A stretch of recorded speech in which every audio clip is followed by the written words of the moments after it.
কটা দিন বেশ বিয়েবাড়ি করে কাটলো, এবার আবার আগের জীবনে ফেরার পালা। আজ মঙ্গলবার, মেয়ের তো ভোর 6:30টায় পড়া থাকে, তা মেয়ে পড়তে যাচ্ছে, রেডি হয়ে নিচ্ছে, আর মেয়েকে দিতে যাবে বাবাই। তারপরে এসে মেয়ে যাবে স্কুলে, বাবাই যাবে অফিস।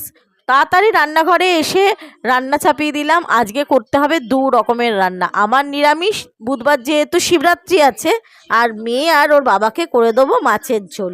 আমাদের রান্না বান্না করে নিয়ে বাবাইয়ের অফিসের টিফিনটাও বানিয়ে নিলাম। ও টিফিনে নিয়ে যাবে রুটি আর তরকারি। আর আজকে যেহেতু সংযম, আমি 3বার ভাত খেতে পারবো না, তার জন্য আমি সকালবেলা টিফিন করে নিলাম ব্রেড আর বাটার আর চিনি দিয়ে।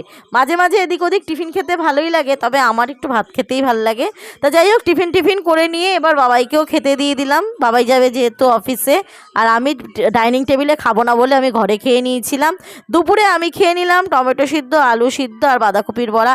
আজকের দিনটা এভাবেই কাটলো। দেখা হচ্ছে পরের ভ্লগে, ততক্ষণের জন্য টাটা।